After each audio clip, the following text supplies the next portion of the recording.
ഏശയ്യാ 15 അധ്യായം 1 മുതൽ 9 വരെയുള്ള വാക്യങ്ങൾ. മോവാബിനെ സംബന്ധിച്ചുണ്ടായ അരുളപ്പാട്. ഒറ്റ രാത്രി കൊണ്ട് പട്ടണം നിർജ്ജനമായി, മോവാബ് നശിക്കപ്പെട്ടു. ഒറ്റ രാത്രി കൊണ്ട് കീർ നിർജ്ജനമായി, മോവാബ് നശിക്കപ്പെട്ടു. അതിനാൽ ദീബോന്റെ പുത്രി വിലപിക്കാൻ വേണ്ടി പൂജാഗിരിയിലേക്ക് പോയിരിക്കുന്നു. നെബോയെയും മെദേബായും കുറിച്ച് മോവാബ് വിലപിക്കുന്നു. എല്ലാ ശിരസും മുണ്ടനം ചെയ്തിരിക്കുന്നു, എല്ലാവരുടെയും താടി ക്ഷൗരം ചെയ്തിരിക്കുന്നു.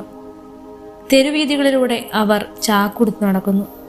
പുരമുകളിലും പൊതുസ്ഥലങ്ങളിലും എല്ലാവരും കരയുകയും കണ്ണീരൊഴുക്കുകയും ചെയ്യുന്നു. ഹെഷ്ബോണും എലയാലയും ഉറക്കെ കരയുന്നു, അവരുടെ സ്വരം യഹസ്വരെ കേൾക്കാം. മോവാബിലെ ആയുധാരികളും ഉച്ചത്തിൽ നിലവിളിക്കുന്നു, അവന്റെ ഹൃദയം വിറകൊള്ളുന്നു. എന്റെ ഹൃദയം മോവാബിന് വേണ്ടി നിലവിളിക്കുന്നു.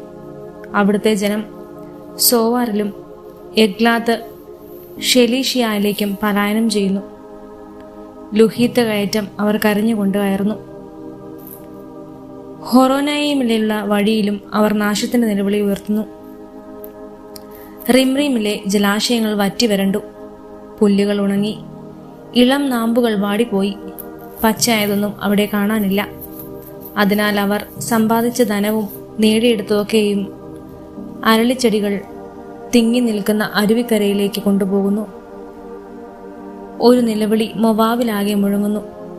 അത് എഗ്ലായിലും ബെറേലും വരെ എത്തുന്നു. ദീബോനിലെ ജലാശയങ്ങൾ രക്തം കൊണ്ട് നിറഞ്ഞിരിക്കുന്നു. ദീബോന്റെ മേൽ ഇതിലധികം ഞാൻ വരുത്തും. മോവാബിൽ നിന്ന് രക്ഷപ്പെടുന്നവരുടെയും ദേശത്ത് അവശേഷിക്കുന്നവരുടെയും മേൽ ഒരു സിംഹത്തെ ഞാൻ അയക്കും. ഏശയ്യാ 16 അധ്യായം 1 മുതൽ 14 വരെയുള്ള വാക്യങ്ങൾ. സിയോൻ പുത്രിയുടെ മലയിലേക്ക്, ദേശാധിപതിയുടെ അടുത്തേക്ക്, സേലായിൽ നിന്ന് മരുഭൂമിയിലൂടെ അവർ ആട്ടിൻകുട്ടികളെ അയച്ചു. മോവാബിന്റെ പുത്രിമാർ കൂട് വിട്ടലയുന്ന പക്ഷികളെ പോലെയായിരിക്കും അർണോന്റെ കടവുകളിൽ. ഞങ്ങളെ ഉപദേശിക്കുക, നീതി നടത്തുക, മധ്യാഹ്നവേളയിൽ നിന്റെ നിശാതുല്യമായ നിഴൽ വരിക.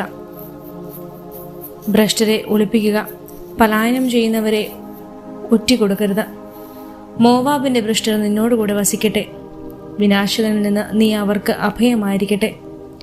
മർദ്ദകൻ ഇല്ലാതാവുകയും നാശം അവസാനിപ്പിക്കുകയും ചവിട്ടി മെതിക്കുന്നവൻ ദേശത്ത് നിന്ന് അപ്രത്യക്ഷനാവുകയും ചെയ്യുമ്പോൾ കാരുണ്യത്തോടെ ഒരു സിംഹാസനം സ്ഥാപിക്കപ്പെടും. നീതി അന്വേഷിക്കുകയും നീതിപൂർവ്വം വിധിക്കുകയും ധർമ്മനിഷ്ഠ പാലിക്കുകയും ചെയ്യുന്ന ഒരുവൻ ദാവീദിന്റെ കൂടാരത്തിലെ ആ സിംഹാസനത്തിൽ ഉപവിഷ്ടനാകും. മോവാബിന്റെ അഹങ്കാരത്തെക്കുറിച്ചുള്ള ഞാൻ കേട്ടിട്ടുണ്ട്. അവൻ എത്ര ഗർവിഷ്ഠനും ഉന്നതനും അഹങ്കാരിയുമാണ്. അവന്റെ വൻപു പറച്ചിൽ വ്യർത്ഥമാകുന്നു. അതിനാൽ മോവാബ് നിലവിളിക്കട്ടെ, എല്ലാവരും മോവാബിന് വേണ്ടി നിലവിളിക്കട്ടെ. കിർഹാരസിലെ മുന്തിരിയടക്കുറിച്ച് ഹൃദയം നൊന്ത് വിലപിക്കുവിൻ. ഹെഷ്ബോൺ വയലുകളും സിബായിലെ മുന്തിരിവള്ളികളും വാടിപ്പോയിരിക്കുന്നു.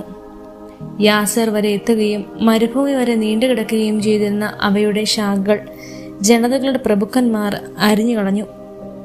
അതിൻ്റെ ശാഖകൾ കടൽ കടന്ന് മറുനാട്ടിലും പടർന്നു.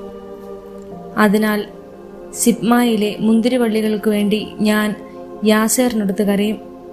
ഹെഷ്ബോണും എലയായും എൻ്റെ കണ്ണീരിൽ കുതിരും. എന്തെന്നാൽ നിങ്ങളുടെ ഫലത്തിനും വിളവിനും എതിരായി യുദ്ധകാഹളം മുഴങ്ങുന്നു. സന്തോഷവും ആനന്ദവും വിളനിൽത്തുന്ന പോയിരിക്കുന്നു. മുന്തിരിത്തോട്ടങ്ങളിൽ ഗാലാപനം കേൾക്കുന്നില്ല, ആർപ്പുവിളികൾ ഉയരുന്നില്ല. മുന്തിരിച്ചക്ക് ചവിട്ടുന്നവൻ വീഞ്ഞ് ഉൽപ്പാദിപ്പിക്കുന്നില്ല. മുന്തിരി വിളവെടുപ്പിന്റെ ആർപ്പുവിളികളും നിലച്ചിരിക്കുന്നു. അതിനാൽ എൻ്റെ അന്തരംഗം മോവാബിനെക്കുറിച്ചും ഹൃദയം കീർസേരാസിനെ കുറിച്ചും വീണക്കമ്പി പോലെ കേഴുന്നു. മോവാബ് അപ്രത്യക്ഷനാകുമ്പോൾ, പൂജാഗിരിയിൽ തളർന്നു നിൽക്കുമ്പോൾ, തന്റെ ദേവാലയത്തിൽ പ്രാർത്ഥിക്കാനെത്തുമ്പോൾ അവന് ഫലപ്രാപ്തി ഉണ്ടാവുകയില്ല. ഇതാണ് മോവാബിനെ കുറിച്ച് കർത്താവ് മുൻപ് അരുളി ചെയ്തിരുന്നത്. എന്നാൽ ഇപ്പോൾ അവിടുന്ന് അരുളി ചെയ്യുന്നു, കൂലിക്കാരൻ കണക്കാക്കുന്നത് പോലെ. കണിശം 3 വർഷങ്ങൾക്കുള്ളിൽ മോവാബിന്റെ മഹത്വം, അവൻ വലിയ ജനതയാണെങ്കിൽ പോലും, നിന്ദയായി മാറും. ദുർബലമായ ഒരു ചെറു വിഭാഗം മാത്രമേ അവശേഷിക്കൂ.